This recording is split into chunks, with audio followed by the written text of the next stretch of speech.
Afọ m bụ Adaobedike, Ada ndị Igbo, ka onye chi ya zelụnụ, ka ekonomi ọ na-agakwa. Uru di na nwunye bara na Igbo spirituality. Anyị kwuru n'oge nke gara aga na Igbo spirituality na enwegasịrị ihe Chukwu nyere anyị, anyị na ya ji akparịta nkata. O nwekwara ihe dịcha n'ahụ anyị na Chukwu ji akpa nkata. Ezinụlọ bụ otu n'ime ihe Chukwu nyere anyị, anyị na ya ji akpa nkata. Di na nwunye bụkwa otu n'ihe Chukwu nyere anyị, anyị na ya ji eme mmekọrịta. Biko na ụmụnne m, n'omenala Igbo, abịa n'omenala Igbo, di na nwunye so na nnukwute emume a na-eme n'omenala Igbo. Gịnị ka anyị ji anụrụ nwaanyị, eji anụrụ di? Ihe eji anụrụ nwaanyị erika erika. Anyị kọbịa taa, anyị ama nna, mana ka anyị bee ya nkenke. A na-anụ nwaanyị maka ịmụta nwa, maka na ọ bụrụ na anyị amụtara nwa, ụwa ga-agwụ, aka agwụgori since. Ịmụta gị, i wee mụtakwa onye ọzọ. So na ihe nnukwute ihe gosi mere eji anụ nwaanyị, ịmụta nwa. Ọzọ bụ ịfụnanya. Onye ọbụla kwesịrị inwe onye fụrụ ya n'anya, maka na Chukwu bụ ịfụnanya. Ya bụ na di na nwunye kwesịrị ịnụ na-afụ onwe ha n'anya, na-eleta onwe ha anya. Ọkọkọkwanụ nwanne ya, ọfụ onye kọrịa ya. Ọkọkọ nke nwoke, ọfụ onye kọrịa. Ọkọkọ nke nwaanyị, ọfụ onye kọrịa. Ịfụnanya amaka. Ya bụ na anyị kwesịrị na-afụ onwe anyị n'anya. Ọnyanwa so na ya ihe kachasị mkpa, ihe eji anụ di na nwunye. Ọzọ dị ka ibia wee bụrụ na nwoke anụrụ nwaanyị ozubeghị n'ihe a na-eme n'omenala. A na-akpọ ya ndị ntorobịa maọbụ agadi. O torubeghị na ihe a na-eme, o zuru ezu n'omenala Igbo. Ya bụ na nwoke ọbụla kwesịrị olu oge ịnụ nwaanyị, anụnyere ya nwaanyị, ma ọ bụ na ọ ma anụta nwaanyị. Mgbe Igbo bụ Igbo, nwoke na-eru 20 years, amụ ya keniwe ha na n'ọnwa anụtara ya nwaanyị, nna ya eduru ya ga anụtara ya nwaanyị, maka na ọbara na-aga ya na. Anaghị ahapụ ụmụ nwoke ka ha na-agagharị jiri aka ha na-achagharị nwaanyị. Anyị emebichago ihe gbasatara omenala Igbo. Anya onye ọbụla na-adị ya. Ya mere eji ajụọ famili ebe ahụ a ga-anụ nwaanyị, kedu ka omume ha ji, kedu ka ha si eme. Ọ bụrụ sọsọ nwoke na-ajụ ajụjụ maka gbasara nwaanyị. Nne na nna, ọrụ nne na nna bukeriri inyere ụmụ ha aka ịnụ di na nwunye n'oge. Omenala Igbo, nwaanyị na-anụ di n'oge, nwoke na-anụ nwaanyị n'oge. Nwaanyị na-eru ebe 16, 17, ajụtago famili ga-anụ ya. Nwoke onwe ya abịabago okwu ya. Ọ bụrụzi kịta anyị na-eme na anyị na-agụ akwụkwọ, agụrụ akwụkwọ, gụfuo oge nwaanyị ga-eji wee mụọ nwa. Ọ dịrọ mma. Biko na ụmụnne m, ịnụ di na nwunye kachasịcha mkpa n'omenala Igbo. Ọ dị ezigbote mkpa. Kedu ihe o ji dịkwa oke mkpa? Mgbe nwoke tọrọ ọjị n'isi nwaanyị, o nwere nnukwute emume o mee n'isi nwaanyị ahụ. Mgbe nwoke ejeje nụọ nwaanyị, kwụọ ụgwọ isi nwaanyị, ihe o mere ihe a bụ na ọ gwago ajọ mmadụ na ajọ mmụọ ọbụla ma onye ọbụla to back off. Ndị mmụọ John na-erespect nwoke mere ego n'isi nwaanyị. nwoke ahụ mere ego n'isi nwaanyị, ihe o mere ihe a bụ na ọ chụpụsịrị ihe niile ga na-enye nwaanyị ahụ nsogbu, both spiritually and physically. Onye ọbụla nyefe. Ya bụ nwaanyị nụọ di, ọfịaka ahụ ịnụ na ọ na-enwe spiritual husband, ọfịaka ahụ egwu ara atụrụ mme ọjọọ ahụ ịbata n'ezinụlọ. Nwoke nụọ nwaanyị, ọfịara ezigbote ahụ ịnụ na ọ na-enwe spiritual wife, ọfịaka ahụ belụsọ ma ya na nwunye ya adịghị na mma, ma na ha bụ iche iche. Ya ka o ji dị mma na di na nwunye na-ebikọ ọnụ, nọrọ n'ofu ụlọ, nọrọ n'ofu bed n'abalị. Ya bụ mmụọ ọjọọ bịa, ihe a na-akpọ sleep paralysis na-abịa atọgbu mmadụ, ọfịaka ahụ ifebe o mere di na nwunye. Maka gịnị? Two heads are better than one. Ọ ndị sọrọ ya n'oyibo. Abịakwazịa na nke nwaanyị, nwaanyị na-ekpuchikwe nwoke. Enwere ihe na-etinye n'ahụ nwaanyị na-achụpụcha ajọ mmụọ n'ụlọ. Menses nwaanyị, ya bụ nsọ nwaanyị, na-achụpụ ajọ mmụọ n'ụlọ. Isi nwoke, ya hit nwoke, na-achụpụ ajọ mmụọ. Nwoke hit gbara ọfụma, ụsụsọ dị ya n'ahụ na-eshi, ụmụ ajọ mmụọ anaghị ala ike. Chukwu nwechara ihe ndị dị iche iche o tinyechara ya n'ahụ na-achụpụcha ajọ mmụọ. Di na nwunye so na one of them. Ịmakwa na nwaanyị na-esensi, nwaanyị ya na chi ya dị na mma na-esensi evil ọbụla gafete. Ọ gafete ozugbo pike, ọ dị ihe ọbụla gafete na mbara ezi ahụ na-adịghị mma, nwaanyị esensi ya, o nwere ka ahụ si eme m, bịa di m, biko achọọ m ka ije ebe ọbụla, biko nọrọ, biko ejekwana, o nwere ka ahụ si eme m, achọọ m ka ije. Ya mee nwoke ọbụla na-ege nwunye ya ntị, ọ fịara ahụ ịbanye na nsogbu. Ọchọ ịpụ, ọ bụrụ na chi ya onye uwe nwere ike mee ụkwụ akpọ ya ọma m, o nwere ike nwunye ya si ya, achọọ m ka ịpụ, nna anyị biko apụkwana, o nwere ka ahụ si eme m. Nwaanyị etinye nwaanyị mee test evil, ma nwaanyị ọbụla aka ya dị ọcha, ya na chi ya so. Nwaanyị ọbụla na-anaghị agba n'ezi, nwaanyị ekwesịghị imepe ọnụ si na ya na-agba n'ezi. Nwaanyị ọbụla anaghị ekwe nwoke ọbụla metụ ya aka, na-abụghị sọsọ di ya, nwaanyị ahụ dị powerful. Ịma nkọkwa di ya ọgwụ n'afrị, o nweghị ike imerụ di ya nsị n'afrị. Nwaanyị ọbụla onwe ya ọcha, ya na di ya na-enwe mmekọ, ịma mmekọ di ya ihe ọbụla n'afrị, ịnwụrụ anwụ. Nwaanyị dị powerful spiritually. Nwaanyị bụ spiritual powerhouse of the home. Ya ka eji ayọ ụmụ nwoke niile ha nọ nwaanyị, ka e wee kwudosi ike na mmụọ na mmadụ. Ndị mmụọ bịa ịchansị gị, nwunye gị agbaghachi. Ha bịakwa na ịchụ nwunye gị, nwa agbaghachi. Ya ka eji eme ego n'isi nwaanyị, so ha back off. Ọ bụrụ na ị na-anụ nwaanyị, kaba ahụ fụ na nwunye gị bunyere gị nkwụ ọcha. Nkwụ ọcha dị na agbata n'ala Igbo, kaba ahụ fụ na nwunye gị bunyere gị nkwụ ọcha.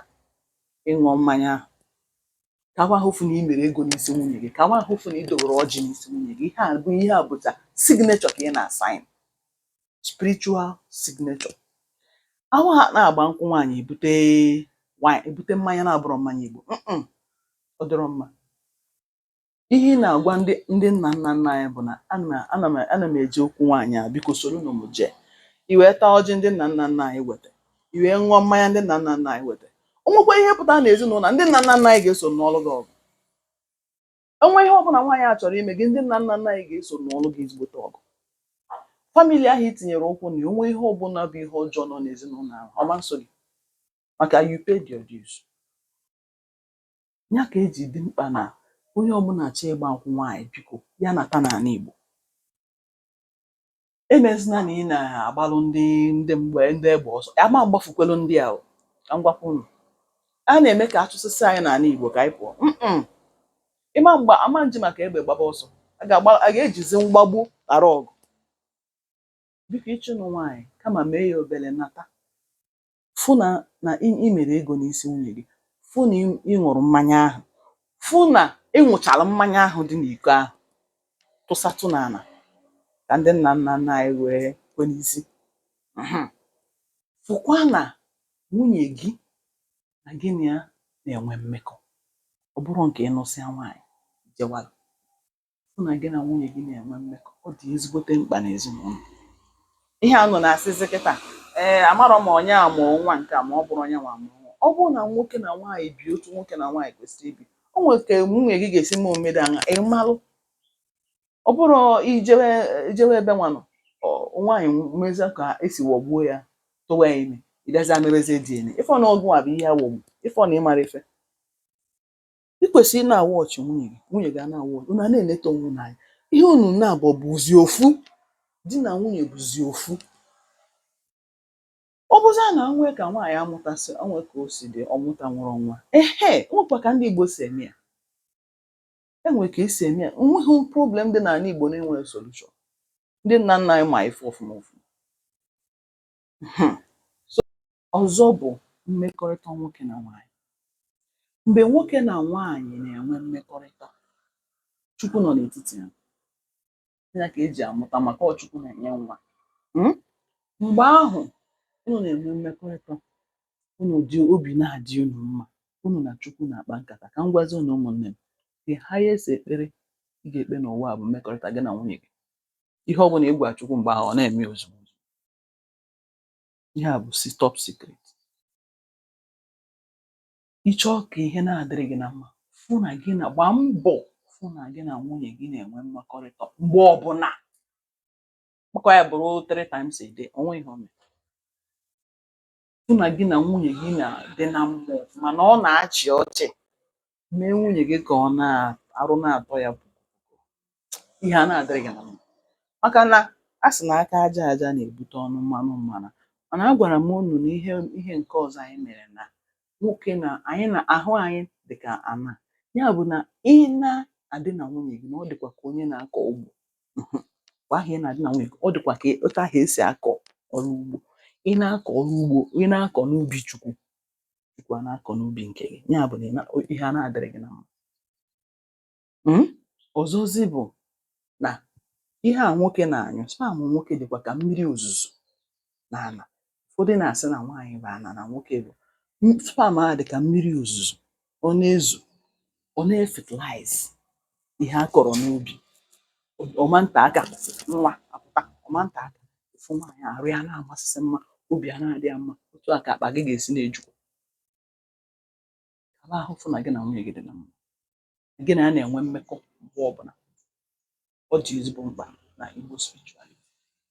Kedu ihe ọzọ akwa a na-emekwa merụ eji si na ịlụ di na nwunye dị ezigbo mkpa na Igbo spirituality? Igwe bụ ike. Igwe bụ ike. Otu esi na-achụsịsị ụmụnne anyị kwụsịsịa n'ala Igbo.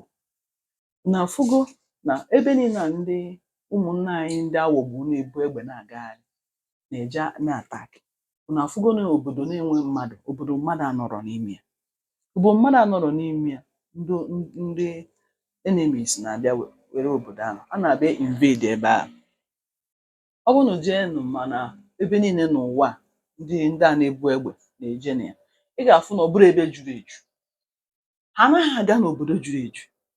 Ha na-agawa na ime obodo ebe mmadụ ejuru, ebe mmadụ anọrọ na-enye nsogbu. Maka ha na onwe ha na-atụkwa ụjọ. Ya ka anyị ji arịọ ndị be anyị ka anyị nụwa nwaanyị n'oge, mụbaa nwa, maka na igwe bụ ike. Igwe bụ ike. Famili ejuru eju, onwekwa ịdị nwaanyị ebe a ụjọ atụgodi gị. Ịfụ na one ka unu dị, anyị dị 7. Obi amapụ gị. Iji nụ nwaanyị sị biko one ka unu dị, nwa nwaanyị jee ịnụ di, one ka unu dị, anyị dịkwa 21. Obi amapụ gị. So onye ahụ bata ebe obere ebere, ọ mara ebe ọ bata, ọ kaba ahụ wepụta best character ya niile, maka na ọ ma na ndị amị ju n'ezinụlọ ahụ. Ya bụ na igwe bụ ike. Ya bụ na ọ dị mma na ya na-alụ di na nwunye, na-amụta ụmụ, mụbasịa. Mgbe ndị nna nna anyị ma, anyị nwere ọnụ soja ka anyị ji enwe amị mgbe ahụ. Ya bụ na famili bụ ndị amị enwere mpaghara. Obodo ọbụla pe mpe a na-overtake ha ka ngwakọ. And ihe a na-eme ndị Igbo kịta bụ ka anyị pee mpe. Overtaking is allowed. Anyị gbachi ndị a nkịtị, na-eme na anyị na-eti fada, na-eme na anyị anaghị amụ nwa, na-eme na anyị na-eme family planning, na-emekọsị ihe niile anụnwa anyị kponyere anyị ka wee diminish anyị. Anyị mewe ya otu a, ka ngwakwa gị eziokwu, ọma nta aka Igbo ana. Ka m ji arịọ ndị Igbo niile n'obodo Igbo, biko nata. O nwere opportunity ayọ unu nata. Ihe emere anyị erika, fa agba n'ụzọ erika. Ndị Igbo jelu mba, biko natabazianụ. ọnụnwa bụ na ana dị ụtọ unu nata ebe ọ nwere onye na-acha nsị Igbo ndị Igbo niile ji obodo Igbo nata ọsọ ata ụmụazị anọ agagharị n'ime ọhịa agbafuo mana ọ bụrụ na unu nọọsị ebe a na-eti daklinos ọkwa onwebekwa onwedịghị mfu gosi fat nke ka njọ ka na-abịa mana ọ bụrụ na ha fụ na men nọ n'ọgbọ ịfụkwalụ ndị akpa obi josi obodo oyibo ịfụkwalụ ụmụ Igbo n'obodo oyibo kafa si ama mma kafa si imagine ụmụ ndị a n'obodo oyibo natara ha na-afụ ndị akpa obi ibe ha onye ọbụla agbafu onye ọbụla atụba ụjọ mana afụ men onye ọbụla aze biko natabazianụ n'igwe bụ ike o so na Igbo spirituality ọ dị mma na ijuru eju ya ka ndị nna nna anyị ji anụ ọtụtụ nwaanyị mụọ ọtụtụ ụmụaka maka igwe bụ ike ọ dị mkpa na ya famili juru eju ekwana ihe anyị na-alụsụsị agbogbo ụlọ niile ama nwere nọ n'ime ịma na ọnwa ịma na nzuzu ihe ndị osisi duplex bụ osisi ihe niile ịrụ onwe onye nọ n'ime ọ bụla ofu mkpụrụ nwa ka ịmụta ife ọnụ nwere isi biko igwe bụ ike so na Igbo spirituality ọnya ka eji o ji ka mma anyị na-anụ di na nwunye ọzọ dịka ibe ya bụkwala ịzụ ụmụazị ịzụ ụmụaka dị mkpa na Igbo spirituality anyị ga-akọ nke a na our next video ọ ga-adịrị anyị na mma see